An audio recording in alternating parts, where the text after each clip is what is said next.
파트를 같이 보겠습니다. 원가 회계에서 제일 핵심은 결국에는 원가를 배분하는 거예요. 그래서 원가 배분이 상당히 중요하고요.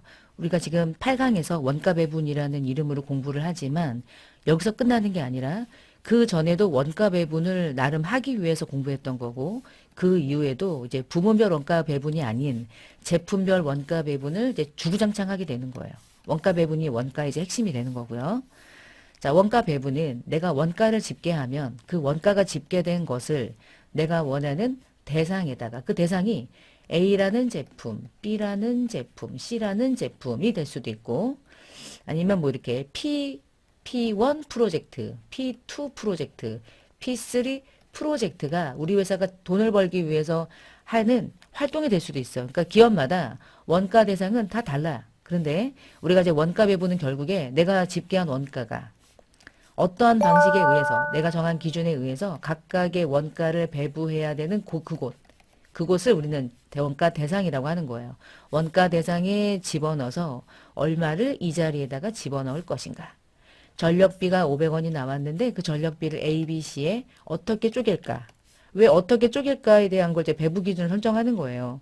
근데 전력비는요, 무엇을 기준으로 쪼개는 게 좋을까요? 직원들의 인원수? A 제품 만들 때 직원이 10명 일한다. 15명 일한다. 20명 일한다. 그러면 이 토탈 금액 10이 차지하고 있는 비율만큼 500원을 배분한다. 말이 안 되잖아. 전력비가 공장에서 일하는 직원들과 특별히 인과관계가 명확하지 않죠. 전력비는 어떤 걸 기준으로 원가를 배분할까요? 전력 사용량.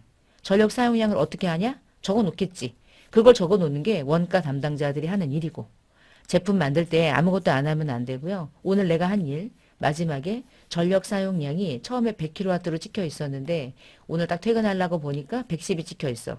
그럼 몇 킬로와트 쓴 거예요? 10kW 쓴 거죠. 적어놔야지. 나중에 전력비를 배분해야 되니까. 그래서 측정해야 되는 것들이고요. 근데 여기서 중요한 건 원가를 배분한다라고 말할 때 직접 원가는 직접적으로 추적이 되기 때문에 배분하지 않는다고 그랬잖아. 초반에 항상 직접은 갖다 넣으면 돼. 그래서 직접적으로 원가에 투입되는 이 직접 원가는 원가 배분이라고 안 하고요. 원가를 그냥 집어넣는 거야. 얼마를 이 자리에 넣어야 될지가 명확해. 그래서 직접이었어요. 그런데 이제 간접은요, 공통적인 원가거든요. 다양한 제품을 생산하지만 그 토탈 제품의 토탈 원가가 발생되는데 그 원가의 특징은 뭐냐? 간접적인 원가인 거죠. 전력비가 어디 제품에 사용하기 위해서 원가가 발생됐는지 직접 추적이 불가능한 것들. 그래서 우리가 이제 하려고 하는 건 합리적인 배분 기준을 선택을 하고 그것을 원가 대상에 배분하는 과정이 필요한 거예요. 이제 그게 이제 원가 배분을 하는 이유고요. 그러니까 원가 추적을 해야 되고 원가를 배분한다 이런 뜻입니다. 원가 배분에 대한 특징이고요. 원가 배분 왜 합니까? 아주 유용한 의사결정을 통해서 제품의 원가를 알아야 제품을 A 제품 만들 때, B 제품 만들 때, C 제품 만들 때 직접 재료비나 직접 농후비는 다 알아. 문제는 일반적으로 이제 제조간접비를 말하겠죠. 제조간접비는 A, B, C의 제품을 생산하기 위해서 공통적으로 발생되는 임차료, 세금가, 공가, 감가상각비, 예를 들면 뭐 전력비, 복리후생비 이런 것들이잖아. 제조간접비. 제조간접 얘기하면 원가 배분. 직접은 원가 배분 안 한다. 직접적인 거 해당하는 원가, 의사결정을 통해서 발생하는 원가는 간접 원가도 포함된다는 거고요. 성과평가가 뭐냐면 내가 제품의 원가를 잘 배분해야 이 제품별로 내가 이 책임을 맡은 사람들에 대해서 의사결정을 해서 알고 보니까 이 각각의 제품을 맡아서 일하고 있는 사람들이 원가 절감을 잘했구나. 그럼 원가 절감 잘했으니까 이들에게 어떤 동기부여 측면에서 인센티브 줘야겠다. 이런 거 해야 되겠지? 그럼 어떻게 해야 돼? 원가 배분이 너무 중요하지. 원가 배분이 말도 안 되는 방식에 의해서 배부됐다고 생각해봐요. 그러면 얘는 뺑뺑 놀고 얘는 열심히 일했는데 얘도 그냥 같이 노나 먹어. 노나 먹는다는 얘기는 원가를 적게 가져간다는 얘기지. 일을 안 했으니까 얘는 별로 성과가 없어. 근데 제조간접을 동일하게 n분의 1을 하면 얘는 열심히 일했지만 결국은 결과가 똑같아지겠죠. 열받아서 회사 그만두고 싶겠죠. 그러니까 이제 행동이 조직의 목표와 일치가 될 수 있도록 경영자, 종업원들의 행동에 큰 영향을 미칠 수 있어요. 성과가 상당히 중요하잖아요. 직장 생활에서 중요하지, 성과. 직장 생활을 이제 그래 쓸데없는 말. 자, 가격을 결정하죠. 원가가 얼마인지 알아야 이걸 토대로 제품의 가격을 결정할 거 아니야. 근데 사실은 얘는 많이 만들고 많이 팔수록 손실이 날 수 있어. 왜냐면은 판매가 대비 원가가 진짜 높거든. 근데 n분의 1 해버리면 원가가 B하고 C가 가져가니까 A의 원가는 낮게 되고 낮게 되면 이익이 많이 나는 것처럼 뻥튀기가 되는데 진짜로 보면은 얘는 팔면 팔수록 손해인 거지. 그것을 잘못 결정하면 이제 문제가 되는 거예요. 그러니까 가격 결정은 어쩔 수 없이 매우 중요한 부분을 차지할 수밖에 없는 거죠. 이렇게 해서 원가 배분의 목적을 좀 봤고요. 원가 배분의 기준이 뭐냐. 그러면 저 아까 말했던 이 전력비를 그러면 A, B, C, D 제품에 어떤 걸 기준으로 쪼갤 것인가. 첫 번째, 야, 당연히 전력을 사용한 양을 가지고 배분해야지. 그게 인과관계예요. 배분하려고 하는 원가와 그 원가가 발생된 원인과 결과를 고려하는 거죠. 이게 뭐 당연한 얘기인 거죠. 인과관계를 고려하는 거는 당근지사고. 근데 수혜 기준이라는 건 뭐냐면 배분하려고 하는 원가로부터 이 원가 대상에 제공된 경제적인 효익을 측정할 수 있다면 그 효익으로 네가 받아간 효익이 얼마야. 그 원가를 통해서 네가 받아간 효익. 네가 경제적 효익을 측정할 수 있다면 원가 대상에 제공한 그러면 그걸 가지고 비례 배분하자. 그럼 예를 들면 이런 거죠. 여기서 지금 말하는 거는 대표적인 예가 광고 선전비 같은 건데 광고 선전비가 이제 발생이 되면 ABC 제품에 어쨌거나 매출에 영향을 미치겠죠. 그러면 각각의 매출액을 기준으로 광고 선전비라는 비용이 발생되면 그게 제품을 제조하는 원가에 해당된다면 예를 들어 그러면 광고 선전비를 무엇을 기준으로 쪼갤까? 매출액. 네가 매출액에 기여했겠지. 네가 받은 은혜가 있잖아. 그래서 수익자가 부담하는 원칙으로 광고 선전비를 좀 많이 가져가.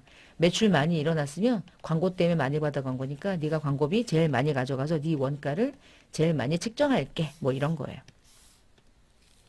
자, 부담 능력 기준은요. 원가 대상이라는 거는 각각의 A, B, C 제품을 생각하면 돼요. 원가 대상이 그 원가를 부담할 수 있는 능력에 비례하지.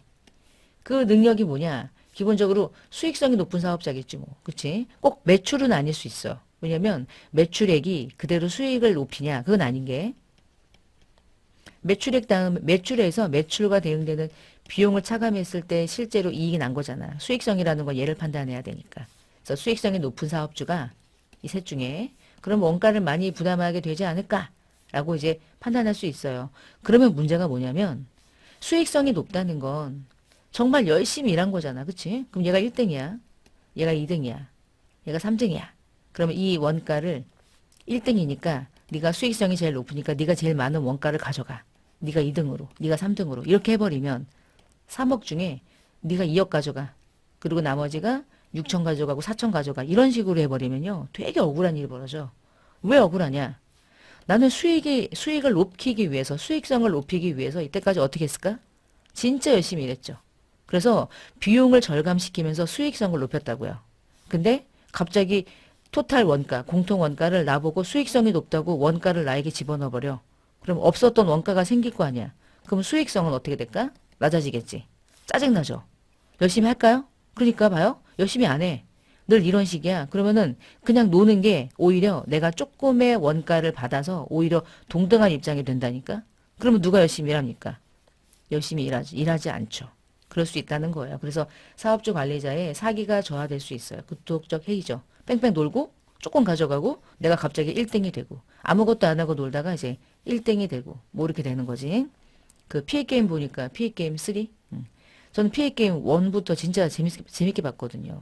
그런 거 재밌어 하는데 피해 게임 3는 여기서 얘기해야 되나? 빨간색이라서 피가 보이네. 피해 게임 3는 별론 것 같아. 낭만이 없고 재미가 없더라고.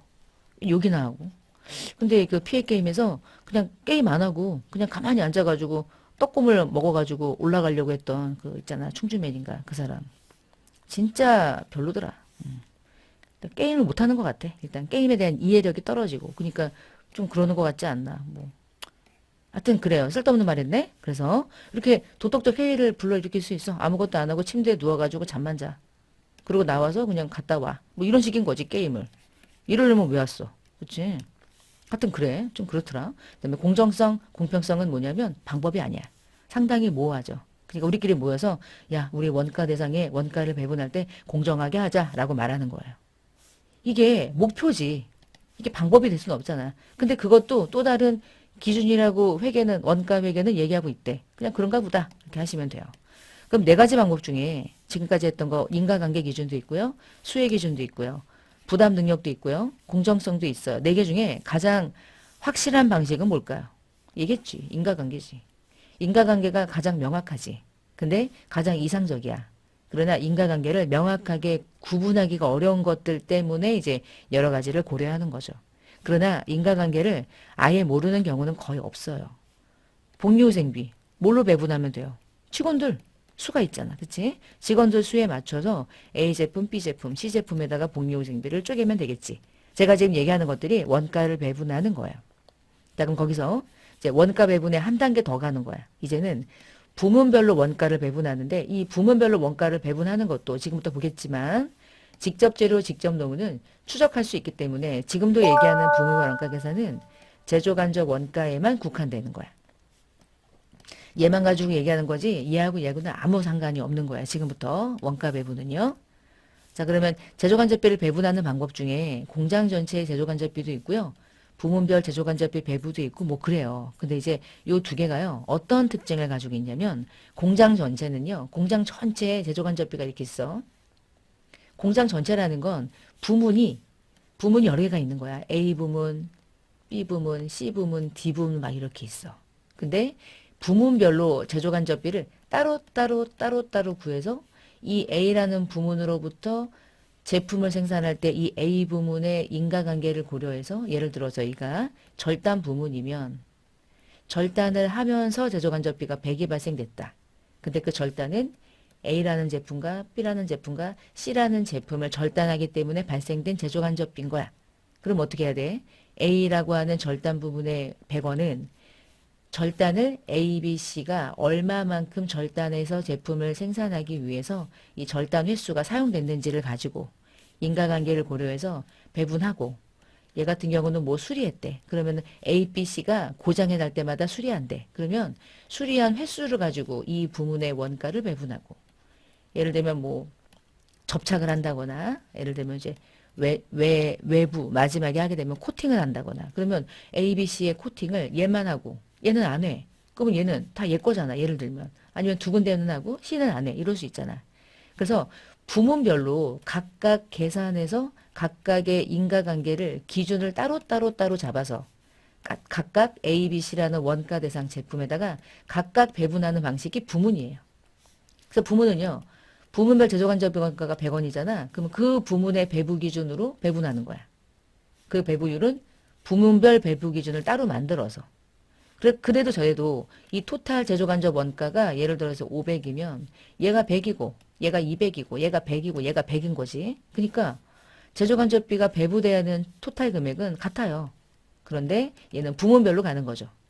그럼 계산이 정확하겠어요? 부정확하겠어요? 너무 정확하죠. 부문별로 원가를 따로 계산해서 각각의 제품에 배분하니까. 정확하겠죠? 계산 관리가 명확하고요. 그러나 부문별로 원가를 나누고 그걸 가지고 다시 인과관계를 구분하고 계산해서 배분하고 이런 모든 과정이 상대적으로 복잡하겠지. 500원이라는 금액을 한 방에 퉁치는 것보다 시간과 노력이 되겠죠? 정확하겠죠? 지금 이 얘기들은 누구하고 비교하는 거냐면 얘하고 비교하는 거야. 공장 전체. 그러면 공장 전체 제조간접비를 배분하는 것 그것은 무슨 얘기냐면 야 지금 부문이 많잖아. 아 하지 마. 귀찮아. 부문이 많은 거 아는데 이거 하다 보면 시간 많이 가니까 토탈이 500원이잖아. 그럼 500원 이렇게 궁금하면 500원 500원 해가지고 그냥 500원을 A, B, C로 쪼갤래. 묻지 마. 귀찮으니까. 이렇게 가는 거야. 자, 공장 전체 제조간접비 500원 가지고 공장 전체 하나의 기준을 설정해서 배부 기준으로 만들어서 배분해. 여튼 부문별로 쪼개서 배분하나 공장 전체에 하나의 기준으로 배분하나 결국에 제조간접비가 배부되는 총액은 같아요. 근데 얘의 장점은 뭘까? 아주 심플하다. 그리고 부문을 구분할 필요가 없다. 근데 문제가 있죠. 제조 부문, 그러니까 이것을 결국엔 제조라고만 보기 때문에 상당히 부정확하죠. 부정확해. 그러니까 공장 전체를 배분하겠습니까? 부문으로 배분하겠습니까? 원가는 자세하게 배분해서 정확한 원가를 만드는 것, 그것이 핵심이기 때문에 당연히 부문별 원가를 하는 거고요. 여러분은 이번 시간에 부문별 원가 계산을 보는 거예요. 그래서 각각의 개별적인 제품이 많아요. 근데 공장 전체는요. 얘네들이 막 부문이 있잖아요. 다 그냥 묶어가지고 한 번에 가 이렇게. 제조가 중심이 돼서. 근데 부문별 제조간접비는 보조끼리 주고받은 거, 제조가 배부받아야 될 거, 이런 것들을 다 주고받아. 다 주고받아서 마지막에 제품으로 가는 거야. 이게 상대적으로 복잡하겠죠? 얘는 복잡할 게 없어. 그냥 가면 돼. 그래서 시험은 복잡한 부문별 원가 계산이 나오는 거예요. 자, 그러면 제조부문, 보조부문, 이제 부문을 좀 나눠야 되는데, 제품을 만드는 기업은 제품을 직접 제조하는 부서도 있지만, 제품을 제조하는 부서를 도와주는 보조부문들도 있어요. 보조부문들은 막 이게 전력을 제공하거나, 공장에서 이제 직원들이 일을 하면 점심 먹어야 되잖아. 아침도 주는 회사도 있고. 그러면 식사를 해야 되는데, 밖에 나가면 공장이 넓잖아요, 여러분. 공장이 뭐 좁은 한 건물이 아니잖아. 그럼 넓은 공장에서 밖에 나가서 식당에 가서 줄을 서서 밥을 먹고 들어오는 이 시간이 어마무시하게 걸리기 때문에 대부분 공장을 운영하는 기업들은 공장에 식당이 있단 말이야. 그러면 식당이 운영되면 당연히 돈이 발생되겠죠. 그러면 식당에서 발생하는 원가는 직접 재료비입니까? 직접 농업입니까? 아니면 주구장창 다 더해진 제조간접비겠어요. 당연히 제조간접비죠. 우리는 지금 제조간접이 아니면 얘기할 필요가 없는 거야. 그럼 식당 부분에서 제조간접이 예를 들어서 천만 원이 나와. 한 달에. 그러면 이 1,000만 원을 바로 제품에 배부할 수 있어요? 상상. 1,000만 원이라는 이제 이 부문의 원가를 바로 ABC 제품에 배부할 수 있어? 기준이 있냐 이 얘기지. 기준이 있나요? 기준이 없죠. 여러분 밥을 먹은 거잖아. 1,000만 원. 1,000만 원어치 식사를 제공하기 위해서 원가가 발생됐는데 그 식사를 제공하고 발생된 1,000만 원이 A라는 제품이 먹은 게 아니잖아. A라는 제품을 생산하기 위해서는 맞아. 그러나 1,000만 원을 A, B, C라는 제품에 어떤 기준으로 배분하겠어요? 얘랑 인과관계는 직원들이 밥 먹은 거니까 직원들의 명수 아닌가? 인원수? 그러면 인원수라고 하는 건 이 공장에서 일하는 사람들에 대한 인원수잖아. 그러면 이렇게 가겠다는 거야. 자, 그림으로 잠깐 돌아가 볼게요. 지금 요 안에서 보조 부문이 두 개가 있잖아. 얘가 전력의 수선 부문이 아니라 식당 부문이라고 해볼게. 그러면 식당 부분에서 1,000만 원이 발생됐어. 그러면 이 식당 부분에서 발생된 1,000만 원은 바로 제품에 배부할 수가 없다. 이유는 뭐냐? 인과관계가 없다. 명확한 인과관계가 없어. 근데 명확한 인과관계는 얘네들이지. 제조부서의 직원들이 100명이 있어요. 이 직원들이 밥 먹었으니까 이 중에 1,000만 원은 100명분에 해당하는 원가잖아. 그러면 이 1,000만 원은 보조부문에서 발생된 원가를 제품과 관련된 각각의 제품에 직접 배부할 수 없다. 왜냐하면 내 1,000만 원 중에 일부는 네가 먹었으니까 네 원가야. 이렇게 가는 거야. 내 1,000만 원 중에 일부는 네 원가야. 왜냐면 제조 부문에 있는 절단 부문의 직원들이 500명이거든. 너네가 먹은 거니까 너네들이 원가를 가져가. 그리고 네가 나중에 제품으로 가. 제품과 제조 부문은 인과관계가 있죠. 절단과 제품은 인과관계가 있어. 그러나 식당과 제품은 인과관계가 없어. 근데 문제가 하나 생겼어. 여기서 식사를 제공하기 위해서 식당 부문의 원가 중에는 밥을 먹은 사람들에게 모든 원가를 배분해야 된다. 그러면 나랑 같은 보조 부문인 전력 부문에도 원가를 배분해야 되지 않을까? 요로도 가고, 요로도 가고, 요로도 가고. 다시 전력 부문도요. 여기다가 전력을 제공해. 네가 가져가. 내가 너한테 줄 거니까 너도 가져가. 근데 전력은 식사를 제공하는 식당도 전력을 썼을 거 아니야. 그럼 너도 가져가. 이렇게 되는 거지. 서로 이걸 주고받아야 돼? 이게 또 골치가 아픈 거야. 이게 원가가 이게 끝도 없어요. 보조는 제조 부문을 도와주는 부서거든요. 다시 보조 부문은요. 제조 부문을 도와주는 부서예요. 그래가지고 존재하는 거거든요. 근데 문제는 전력도 밥을 먹고 수선을 하고 밥을 먹고 여기 식당이라고 하시고 식당도 전력을 쓴단 말이야. 우리끼리도 주고받는 게 있어. 그럼 우리끼리 주고받은 걸 어떻게 할 것인가? 이걸 공부하는 거야. 이번 시간에. 그래서 뭘로 갈래? 전력은 뭘로 갈래? 전력 사용. 수선은 수선 시간. 식당은 직원. 건물 관리는 건물의 면적. 건물을 관리한다는 얘기는 건물이 넓으면 면적이 많으면 면적이 넓으면 건물에 해당하는 이 건물 관리비가 많이 나가겠죠. 그러니까 그거랑 비례가 관계가 되겠죠. 이 배부 기준을 암기할 필요는 전혀 없고 딱 문제를 보고 아 전력 전력이랑 관계에 있는 배부 기준. 내가 CEO라고 생각하면 문제가 잘 풀릴 거예요. CEO라고 생각하지 않고 자꾸 직원이라고 생각하니까 잘 안 풀리는 거지. 왜냐면 남의 다리 긁는 것 같으니까. 자, 그 다음에 아래쪽에 부문별 원가 계산의 목적이 있어. 왜 이렇게 할까? 정확하게 제품의 원가를 구하려고. 그리고 부문별로 통제하려고. 각각의 부문별로 얼마의 원가가 발생돼서 어떻게 주고받는지를 보면서 쓸모없는 부문은 없애버리자. 오히려 얘를 없애버리고 밖에서 밥을 먹는 게 훨씬 낫겠다. 보니까 이 전체 직원의 명수 대비 하루에 뭐 한 끼를 얼마 정도를 회사가 줄까요? 이 한 끼가 얼마 정도 가격일까요? 구내 식당을 운영하면 아무래도 이제 단가가 좀 낮아지겠죠. 내부적으로 하니까. 근데 외부에서 먹으면 뭐 한 7, 8천 원 한다고 보면 7, 8천 원 하는 돈을 모든 인원수를 고려했을 때 이 돈이 800인데 식당 부문의 원가는 1,000만 원이 나가. 그럼 뭐가 나? 800이 났잖아. 그럼 폐지. 여기 이 부서는 없애. 그게 낫지. 그러니까 다양한 이런 의사결정을 할 수 있다는 거죠. 그러면 지금부터 부문별 원가 계산을 좀 하는데요. 부문별 원가 계산을 하려면 먼저 할 일은 모든 원가 중에서 직접이 있고 간접이 있잖아. 자, 그럼 직접은 어떻게? 배부해요. 그냥 바로 A 제품, B 제품, C 제품에 갖다 집어넣어. 갖다 집어넣어. 얘를 먼저 보내버려야죠. 항상 직접 원가는 각 부문에 부과해. 먼저 해. 그러고 나면 직접은 다 갔지? 그럼 뭐만 가면 돼요, 이제? 간접만 가면 돼. 자, 그러면 간접을 가야 되는데, 간접은 제품을 도와주는 부서, 제품을 직접 제조하는 부서, 항상 둘로 나누니까, 이제 제조간접 원가를 어떻게 가냐? 보조 부문과 제조 부문으로 나눈다. 이거 나누고 나서, 보조 부문의 원가는 바로 제품에 못 가. 어디에 거쳤다 가냐? 너한테 보낼게. 네가 나중에 가. 너하고 제품의 인과관계는 명확하지만, 보조는 제품으로 갈 수 없어. 보조는 너를 위해 존재하는 거니까 내가 너한테 보낼게. 네가 제품으로 가. 요 과정을 거쳐야 되니까 보조 부문의 원가랑 제조를 구분하고 나서 그 다음에 하는 일은 보조 부문의 원가를 이제 제조 부문에 배분하는 거야. 내가 얘한테 이렇게 가는 거지. 근데 그걸 가게 하는 방법이 세 가지가 있는 거야. 직접 배부, 단계 배부, 상호 배부. 계속 이제 지금 부문별 원가 계산 뭐 한다고 하잖아요. 근데 결국에 어떤 걸 계산하는 게 시험 문제냐면 요거야, 요거. 요걸 보내면 알아서 가겠지.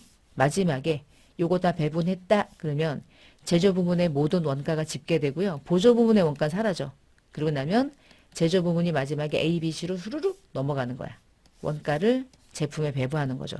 요 단계별로 하는데 요 단계가 시험에 다음 중 이 단계가 맞는 것은 이래가지고 단계를 물어보는 경우도 곧잘 있어요. 아마 3번에 한 번은 나올 거예요. 이것도 외운다기보다 먼저 직접 제조 원가는 부과해 놓고 나머지 제조 간접비는 보조 배문, 보조 부문, 제조 부문 나눈 다음에 그러고 나서 보조 부문을 제조에 배분하고 마지막에 제조 부문이 제품으로 간다. 이렇게 단계를 좀 외워 놓으셔야 될 것 같아.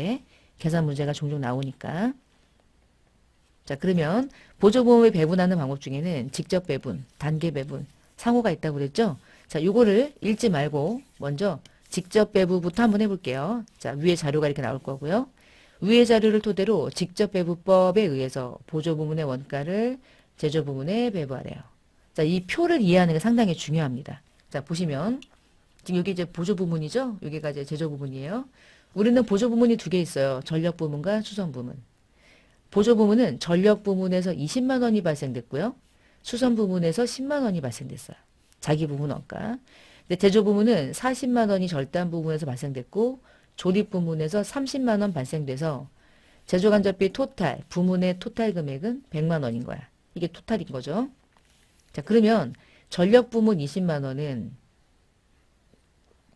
제품으로 갈 수 없잖아. 그치? 보조 부문은 제조 부문을 도와주기 위해서 존재하는 거니까 내 전력을 사용한 부문에게 20만 원을 배부해버리고 보조 부문은 배부할 수 있는 능력이 없으니 다른 부문에 이 20만 원을 다 배부하고 나는 없어지겠다 이 뜻이야.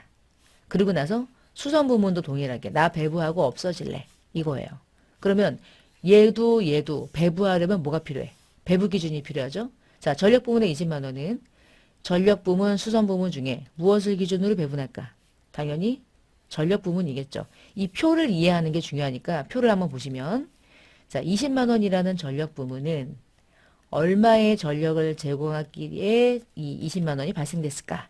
이렇게 보니까 내가 전력 부문 20만 원의 원가가 발생되기 위해서 전력을 제공했는데 같은 수선 부문이 내 전력 중에 10%를 사용했고 제조 부문 중에 절단 부문이 40% 사용했고 제조 부문 중에서 조립 부문이 50%를 사용해서 이 20만 원의 전체 전력 100%가 여기에 10, 여기에 40, 여기에 50이 제공돼서 나 20만 원 발생됐어. 이런 뜻인 거야. 자, 그러면 다시 이제 수선 부문 가볼게요. 수선 부문 10만 원의 원가는 왜 발생됐어? 물어보니까 수리했으니까. 그러면 수리는 어떤 기준으로 배분하는 게 좋겠어요? 수리 횟수 또는 수선 횟수, 시간 이거 가져가겠죠? 자, 10만 원 중에 20%만큼은 같은 보조 부문인 전력이 수선을 의뢰해서 내가 수선을 20%를 제공한 거고 10만 원 중에 그리고 절단 부분에는 50%의 수선을 전체 금액 중에 배부했고 나머지는 30%를 제공해서 100%라고 하는 이 비율의 금액은 10만 원이었던 거지. 전력이 내가 전력을 사용할 수도 있잖아요, 원래. 그러나 여러분 시험에는 안 나와. 내가 자가 사용은 없다고 봐. 자가 사용이 있으면 복잡해지니까 자가 사용은 없다고 전제하고 이제 이렇게 나오는 거야. 자, 그러면 이거 어떻게 합니까? 배분하래. 첫 번째, 자, 직접 배부법에 의해서 보조 부문의 원가를 제조 부문에 배부하래. 다시 보조 부문의 원가를 제조 부문에 배부하는 거야. 그럼 배부하려면 방법이 필요하잖아요. 첫 번째가 직접 배부법이래요. 자, 직접 배부법은 어떻게 하는 건지 제가 해볼게요. 어떻게 하냐면 전력을 먼저 배부하든 수선을 먼저 배부하든 우리들의 목표는 보조 부문의 전력과 수선 부문의 20만 원과 10만 원을 반드시 제조 부문에 배부한다. 제조 부문의 부문은 절단과 조립이 있죠. 그러면 전력이든 수선이든 아무 상관없으니까 얘부터 가볼게요. 전력 부문 20만 원은 수선에도 절단에도 조립에도 부문에 제공한 거 맞죠? 그리고 수선 부문도 10만 원 중에 여기다가 20% 준 거 맞죠? 자, 골치가 아픈 게 뭐냐면 우리끼리 주고받은 게 있는 거야. 우리끼리는 누구냐면 보조 부문. 자, 우리는 나의 20과 나의 10만 원은 제조 부문에 그냥 배부하면 되거든. 근데 우리끼리 주고받은 거 있는 거 어떡하지? 이렇게 하래. 직접 배부법은 보조끼리 주고받은 것을 무시하래. 없는 걸로 보래. 그러면 이 비율이 사라지는 순간 전체 100%는 이제 아닌 거죠. 100% 중에 비율이 있었던 거지. 자, 우리끼리 주고받은 거 무시하자. 우리는 주고받은 거 없다. 라고 하고 그러고 나서 전력을 배부하잖아요. 그럼 전력이 배부할 금액이 20만 원이죠. 자, 그럼 20만 원은 누구한테만 배부하냐면 절단과 조립에만 배부하는데 그 절단이 40%고 50%인데 중요한 건 20만 원 중에 40%를 때리면 안 되죠. 100%에 해당하는 비율이 사라졌으니까. 그럼 어떻게 해야 되냐? 두 개를 더해. 90% 중에 40%만큼을 20만 원을 배분하고 90% 중에 50%만큼을 전력 부문에 조립 부문에 배분하는 거죠. 그러니까 금액이 딱 안 떨어져? 딱 안 떨어져도 돼. 딱 안 떨어지면 안 떨어지는 대로 이렇게 될 거고